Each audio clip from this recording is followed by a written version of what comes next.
Seja muito bem-vindo ao canal Lavouras Lucrativas e hoje nós vamos falar do milho de 200 sacas, famosos 12 mil quilos. E aqui eu quero passar para você de forma rápida e direta qual a necessidade nutricional e como que você faz para produzir os 200 sacos de milho ou 60 toneladas de silagem.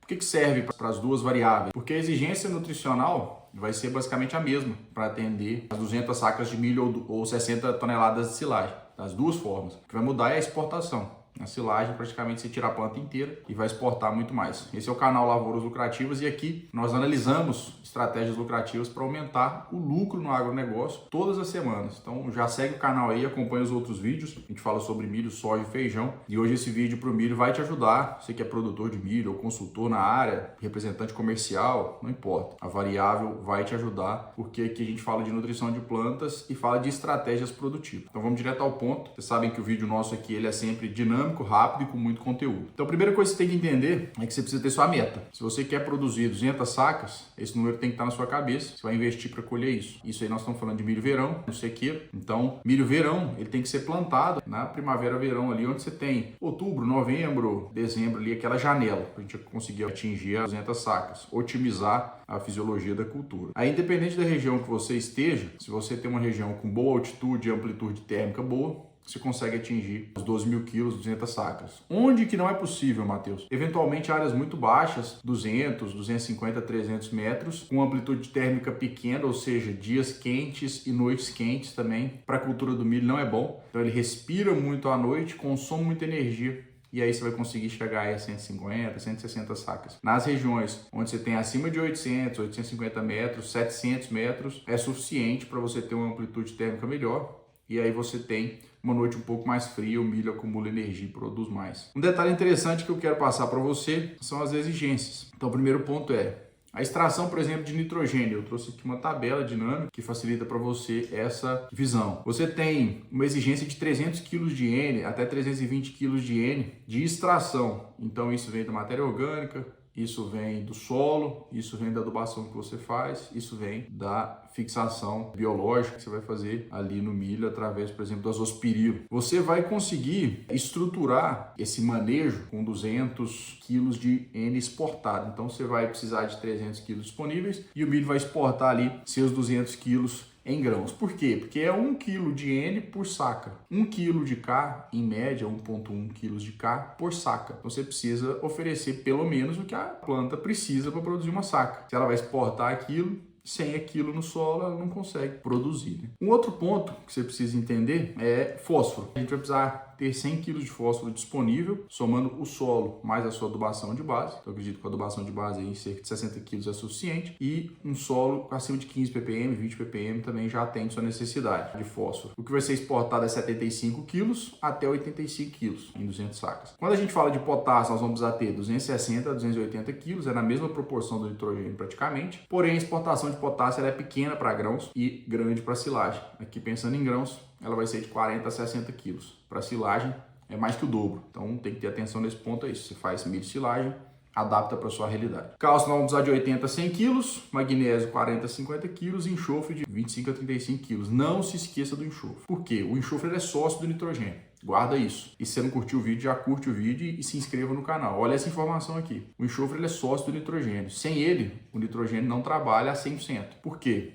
Porque o nitrogênio ele está ligado com a produção de aminoácidos que vão se tornar proteínas. E para isso ele precisa do enxofre, para ativação enzimática e metabolismo de aminoácidos e conversão em proteínas. Então se você não tiver enxofre, você limita a ação do nitrogênio. Se possível, eu vou deixar um gráfico aqui para você explicando essa questão da relação enxofre-N. Mas o ideal é 10 para 1. Então, para cada 10 átomos de N, você precisa de um enxofre para que você consiga formar proteínas e não limitar a sua produtividade. Então, não deixe de olhar se o gráfico estiver aqui em algum lugar do vídeo. Se não tiver, depois me pergunta essa informação. É só ir aí nos comentários e entrar em contato comigo no nosso site. Tem um botãozinho do WhatsApp lá. Você vai, clica e pode falar diretamente comigo ou com a minha equipe. Um detalhe interessante além do enxofre. Matheus, eu preciso disso para produzir milho? 200 sacos? Não, você precisa dos micronutrientes. E aqui eu estou te falando de uma forma simples e direta para não complicar a sua vida. Porque muita gente vai te explicar as teorias, vai te explicar toda a parte fisiológica, vai entrar nas reações que acontecem.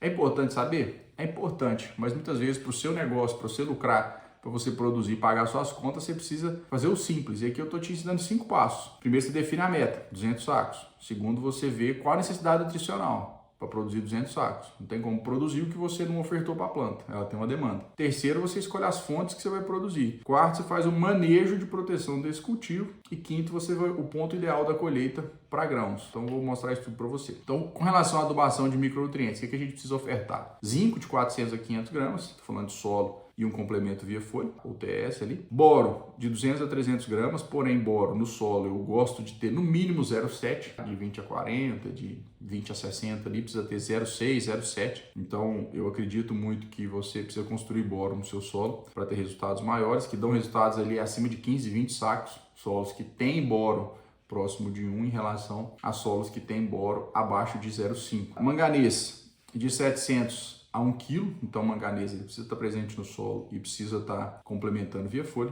E molibdênio ali a gente fala em 60 gramas de molibdênio. Você pode fazer o comuni, que é extremamente necessário no milho, tanto na sua adubação de base quanto na sua adubação foliar. Se você tiver um adubo aí que você pode fazer um mix de base micrada no solo, tem vários adubos aí formulados que já tem os micronutrientes. Então aqui, isso aqui é o básico, tá pessoal? Isso aqui você produz 200 sacos ofertando essa necessidade para a planta. Prioritariamente via solo, é a adubação via solo que faz diferença. Um complemento, um estímulo foliar é positivo se você puder fazer. Porém a adubação via solo é a base de tudo. O nitrogênio e potássio são os nutrientes mais demandados, fundamentais para o crescimento. A exportação de potássio é baixa em relação ao de nitrogênio, eu comentei isso, a não ser que você fale de silagem. Aí essa ordem inverte, né? O potássio aumenta bastante. Fósforo tem muita exportação nos grãos, mas é crucial que você entenda que essa disponibilidade de fósforo vai estar prioritariamente no seu solo. Fósforo é necessário ter, tanto na linha quanto disponível ali no seu perfil, tá? Então o ideal seria que você tivesse um fósforo acima de 20 ppm, 30 ppm. Pensando em permanecente, seria maior que 30 mg por litro, decímetro cúbico. Você deve ter na sua análise aí ou PERREM, que seria uma maneira de você avaliar o fósforo resina e etc. Questão de micronutrientes. Embora você precise de poucas quantidades, eles limitam. Lembra da lei do mínimo, né? Que o nutriente em menor quantidade ou em deficiência limita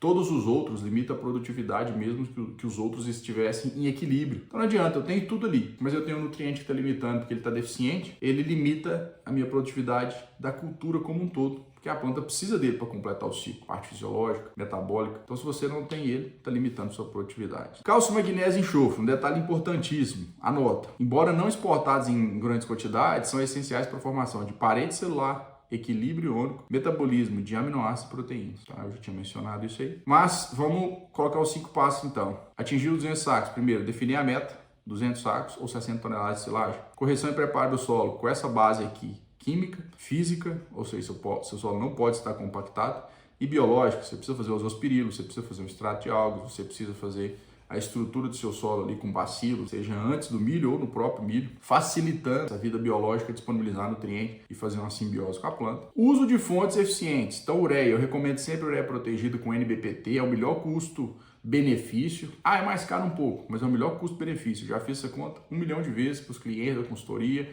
para clientes da representação. Eu sempre falo, ureia protegida é a melhor opção, melhor do que ureia simples. Com relação a adubos formulados, você pode fazer a fórmula que tem mais disponibilidade na sua região, que você tem mais confiança, atendendo as necessidades que eu comentei. Ou você pode usar o MAP também, que atende bem. KCl e sulfatos. Sulfatos vai fazer via solo e o KCl sempre via solo. Em solos argilosos você faz antecipado, faz 50% da dose do seu KCl 15 dias antes de plantar. Se for solo arenoso, você vai ter que fazer no plantio e após o plantio, sempre antes de V4. Detalhe importantíssimo, sua cobertura precisa sempre ser antes ou no máximo em V4. Por quê? De V8 até VT, que é o pendoamento, chamado Tessel, no milho, ele tem uma absorção de potássio absurda, de 15 kg de potássio por dia. Então, além do nitrogênio, você precisa ter potássio disponível em V8 para você confirmar a produtividade e não perder a chance de converter o dinheiro que você colocou na lavoura em produtividade, e aí você põe dinheiro e recebe dinheiro de volta. Porque senão o dinheiro que você colocou na lavoura vai ser lavado literalmente, você vai perder dinheiro se você fizer na fase errada. Pensa o seguinte, eu dei esse exemplo esses dias. Chega com um caminhão de matéria-prima na frente do indústria, sexta-feira, 6 horas da tarde. Ele vai ficar parado lá na porta. Ninguém vai fazer nada, porque já fechou a indústria. Se você pensa que vai derrubar 1 tonelada de nitrogênio e potássio ali na lavoura, depois que o milho já passou da fase que ele precisa daquele nutriente para confirmar potencial e realmente retornar em produtividade, você está adubando da maneira errada, ineficiente, gastando dinheiro à toa. É por isso que há mais de 10 anos muita gente investe, mas não evolui em médias produtivas. Questão de parcelamento da aplicação é isso, questão de N e K, sempre até no máximo V4 no milho, a sua cobertura. A aplicação foliar estratégica de micronutrientes, curva de absorção, V4, V8, R1, mas sempre avaliando a cultura e a necessidade. Prioritariamente a adubação vai ser feita via solo, e questão dos biológicos também você também pode completar via folha, alguns são utilizados via folha, exemplo do metilobactéria, que fixa nitrogênio na folha do milho, e sobrevive de metanol, que é um subproduto ali do milho, né? Como se fosse um açúcar. Então é uma simbiose boa, ele dá nitrogênio e recebe esse metanol. É uma excelente simbiose para quem quer produzir. E integração de produtos que tenham correlação com facilitar o metabolismo, com produtividade. Sempre coloco no milho produtos que vão elevar a produtividade. Proteção de cultivos, 3 de fungicidas ou 2 de fungicidas é mais que suficiente. Por quê? Porque você precisa entrar no time certo, no momento certo, não entrar tarde. É fazer os herbicidas cedo, você não ter problemas depois com a espiga em si, formações e etc. E entrar com os fungicidas no time certo, também cedo, protegendo as primeiras folhas, depois protegendo as folhas do meio, seria ali próximos da espiga, e sempre fazer uma carboxamida no seu manejo. Você vai ter os 200 sacos. Milho é simples de fazer, não tem muito mistério, a não ser que o clima realmente seque ali e prejudique demais. As minhas referências aqui foram principalmente artigos voltados para a cultura do milho, da Faculdade de Illinois, Iowa, Nebraska, e os livros do Marsh, né, de 2012 ali, Nutrição Mineral de Plantas. E o principal, se você tem interesse em conversar comigo, é só clicar aí no link da bio ou entrar no nosso site aí. Você vai ver o SIMP também, Soluções Inteligentes em Nutrição de Plantas, que é o nosso curso voltado para aprender em 4 semanas 25 estratégias para aumentar a produtividade em soja, milho e feijão. Eu te aconselho fortemente a dar uma lida lá e entrar no SIMP, caso você considerar ser do seu interesse. Obrigado pela atenção, te vejo no próximo vídeo do nosso canal Lavouras Lucrativas.